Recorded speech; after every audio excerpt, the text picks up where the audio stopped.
toi que notre Seigneur soit personnel. Laisse que ton nom soit glorifié, Seigneur. Au nom de Jésus. Amen. Amen.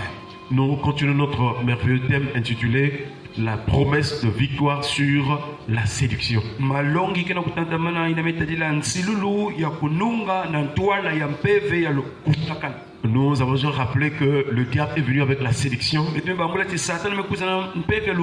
Mais Dieu nous donne aussi la solution pour vraiment surmonter ou vaincre la séduction. C'est ainsi qu'après que Dieu est maudit et libéré des paroles de malédiction à cause du péché, alors au verset 15 de Genèse chapitre 3,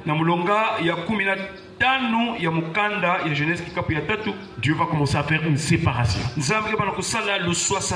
va commencer à faire une distinction entre les choses de Dieu et les choses du diable. Afin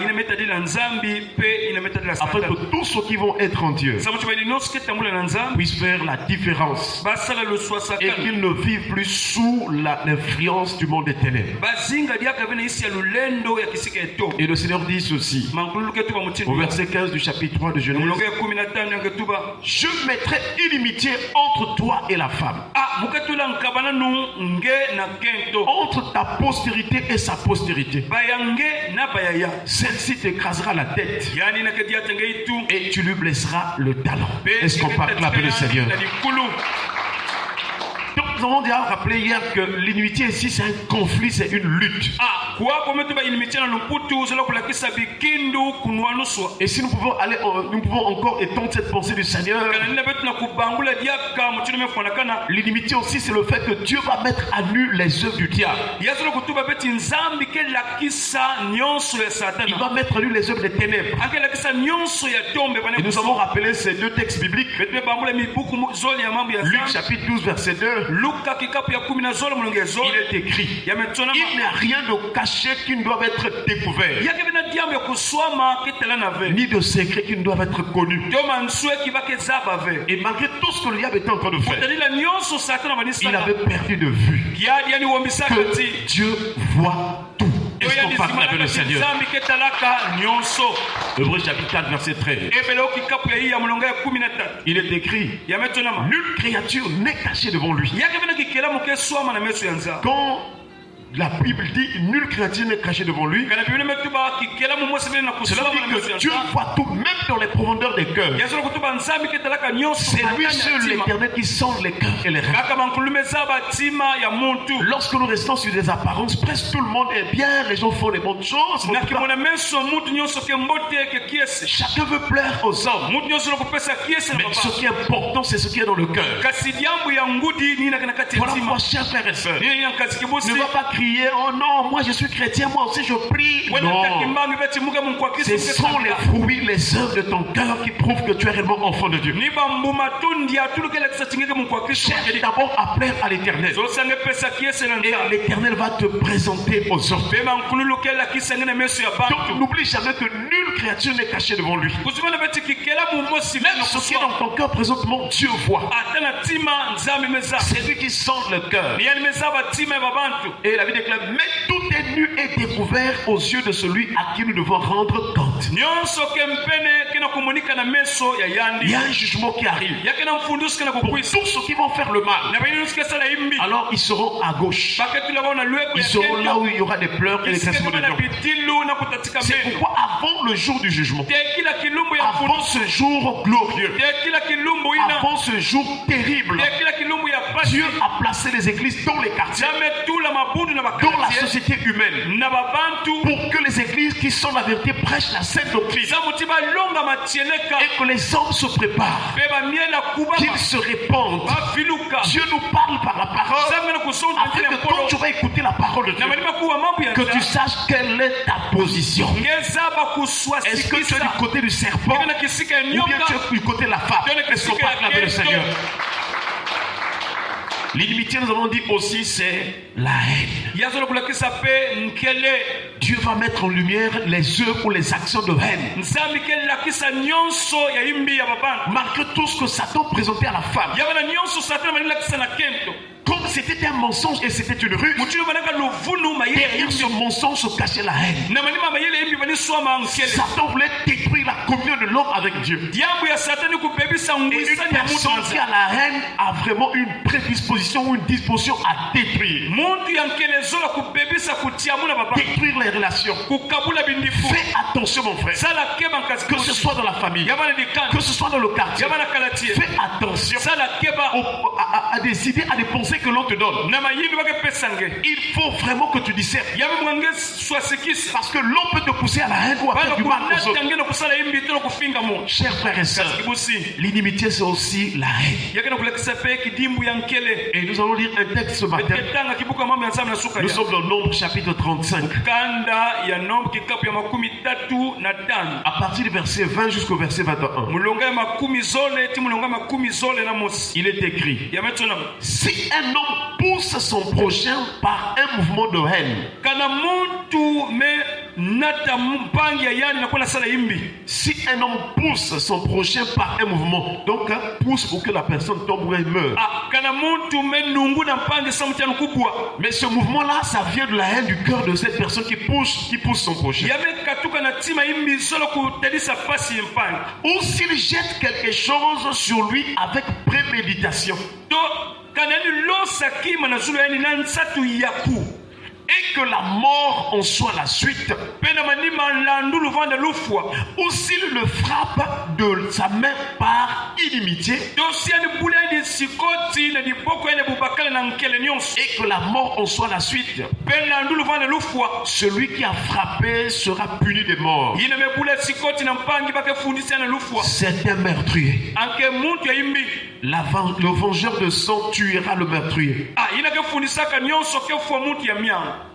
quand il le rencontrera. Est-ce qu'on parle avec le Seigneur? Alors ces trois passages, ou bien ce passage parle des trois choses mais qui sont semblables ou similaires.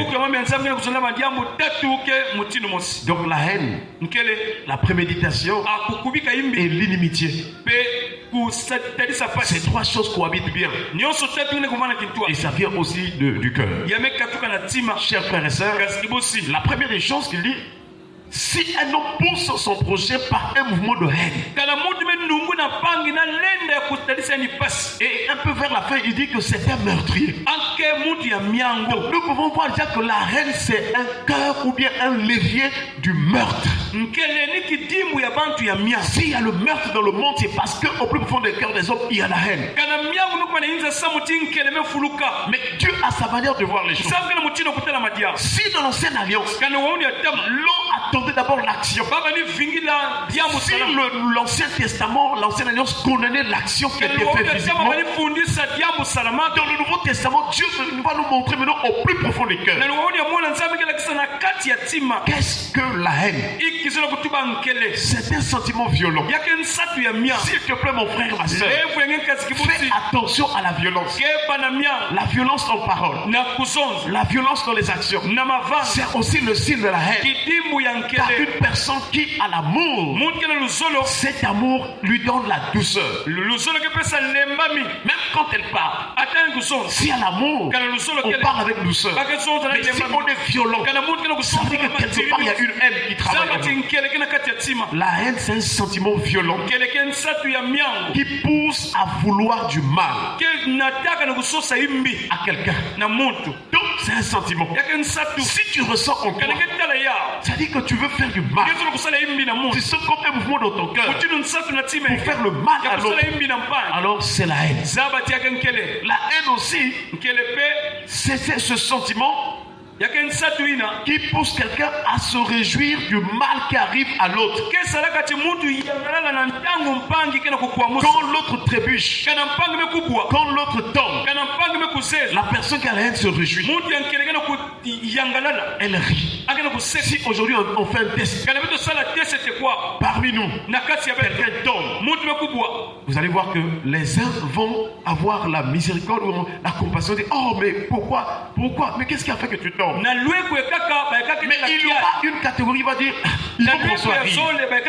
Il faut commencer à se moquer. Alors, essaie de voir dans ta vie. Est-ce que tu es de la catégorie de ceux qui sont morts des autres? De ceux qui aiment que le mal arrive aux autres? Alors ça c'est la haine. Mais la Bible déclare que si une personne a la haine, cette personne est meurtrière. Cette personne est meurtrière. Chers frères et sœurs, dans 1 Jean chapitre 3, le verset 15, il est écrit: quiconque hait son frère est un meurtrier. Si tu as la haine vis-à-vis d'une personne, tu es un koulouna spirituellement dans ton cœur. Tu es un assassin, tu es un tueur. On ne te voit pas tuer les gens, mais sur le plan spirituel dans ton cœur, tu es un meurtrier. Voilà pourquoi tu ne dois pas accepter ce sentiment-là. Nous sommes encore dans la chair. Ça peut venir, tu peux sentir. Mais puisque Jésus a condamné le péché, tu dois porter le regard sur l'œuvre de Christ. Tu dois prier Jésus qu'il enlève en toi ce sentiment. Et c'est possible que Jésus guérisse ton cœur de la haine. Est-ce qu'on peut acclamer le Seigneur? Quiconque hait son frère est un meurtrier. Et vous savez qu'aucun meurtrier n'a la vie éternelle demeurant en lui. Il y a d'autres textes de la Bible où on dit quiconque hait son frère est encore dans les ténèbres. Quel est l'état de ton cœur ce matin? Est-ce qu'il y a l'inimitié? Est-ce qu'il y a la haine dans ton cœur? Il y a d'autres qui disent mais papa, vraiment ce qu'il m'avait fait là, je n'ai pas supporté. Alors tu dois prier pour que ton cœur arrive à l'amour qui supporte tout. Chers frères et sœurs, voilà donc le Seigneur avait déjà fait la différence. Sa parole montre que telle action est mauvaise, mais telle autre est bonne. Nous devons choisir le côté des bonnes actions. Nous devons vivre dans notre cœur là où c'est l'amour, la paix, la joie. Faire du bien à notre prochain. Voilà la postérité de la femme. Mais si tu as la haine, tu es fils du diable. Chers frères et sœurs, les temps sont finis. Jésus revient bientôt. Le jugement arrive. Quelle est ta position? Quel est l'état de ton cœur? Lorsque Caïn et Abel, ils ont offert leur sacrifice, leurs offrandes à l'Éternel. Chacun c'était le fruit de son travail. Et sur la terre, tu dois savoir que chacun a sa piste de course. Il y a d'autres qui ont peut-être plus d'argent. Il y a d'autres peut-être qui ont moins d'argent. Ce qui compte dans notre vie, c'est le contentement. C'est ce que Dieu te donne. Le nécessaire que Dieu te donne, ça suffit. Ne cherche pas à être complexé des autres. Ne cherche pas à faire des luttes, des concurrences. Attends ce que Dieu te donne. Aie confiance au Seigneur. Et même si aujourd'hui tu as eu un peu, Dieu peut donner plus que ça. Alléluia. La haine est le signe des enfants du diable. Chers frères et sœurs, Caïn et Abel. Et nous sommes dans Genèse chapitre 4, le verset 8. Il était dit cependant Caïn adressa la parole à son frère Abel. Mais comme ils étaient dans les champs, Caïn se jeta sur son frère Abel et le tua. Comment expliquer une personne qui parlait avec son frère? Dans les apparences, il parlait à Abel. Abel, on va aller dans les champs. Ah, d'accord, Yaya. Ils vont aller. Mais quand ils sont dans les champs, alors Caïn vient se jeter pour étrangler, pour tuer son frère. Qu'est-ce qui s'est passé? Il y a quelque chose qui était dans le cœur de Caïn. C'était la haine. Voilà pourquoi ce matin, Dieu veut guérir nos cœurs. Il veut guérir nos cœurs de la haine. La haine, c'est un poison. La haine, c'est une maladie.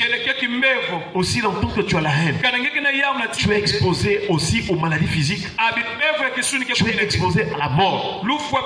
Tu seras sans secours. Si un problème t'arrive, tu as la haine, tu vas vite mourir.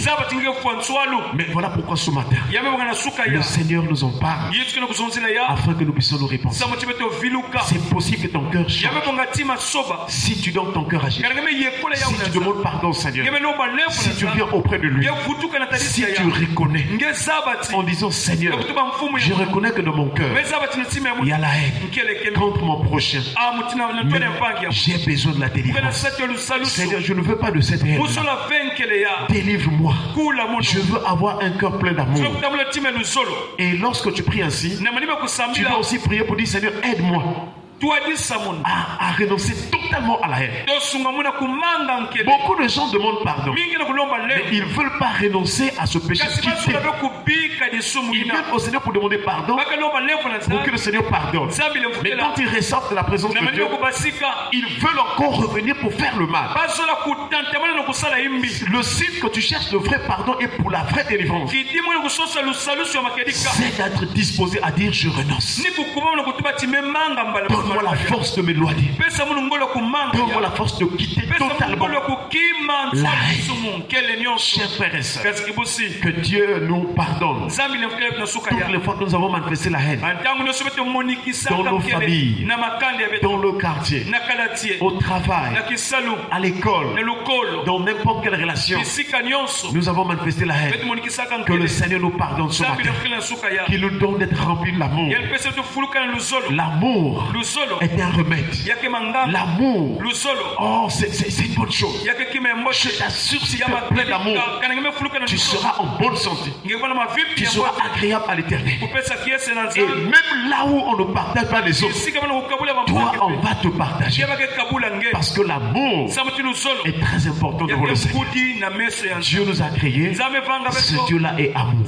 Si tu as l'amour, tu es la ressemblance de Dieu. Est-ce qu'on peut acclamer le Seigneur? Baissons les têtes dans la prière. Nous allons prier pour que Dieu nous pardonne pour toute haine. Élevons-nous à prier le Seigneur au nom de Jésus.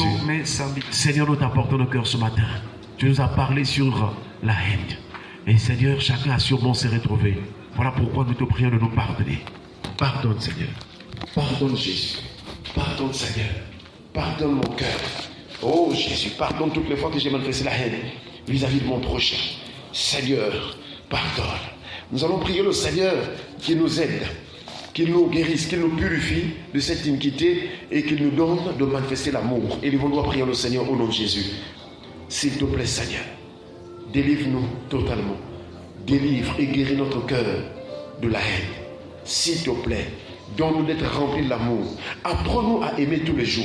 S'il te plaît, quels qu'en soient les temps, les circonstances, apprends-nous à aimer. Apprends-nous à aimer comme tu l'as enseigné. Un vrai amour. L'amour qui n'est point envieux. L'amour qui ne cherche pas son propre intérêt. L'amour qui ne fait rien de malhonnête. L'amour qui supporte tout. L'amour qui excuse tout. L'amour qui pardonne tout. L'amour véritable.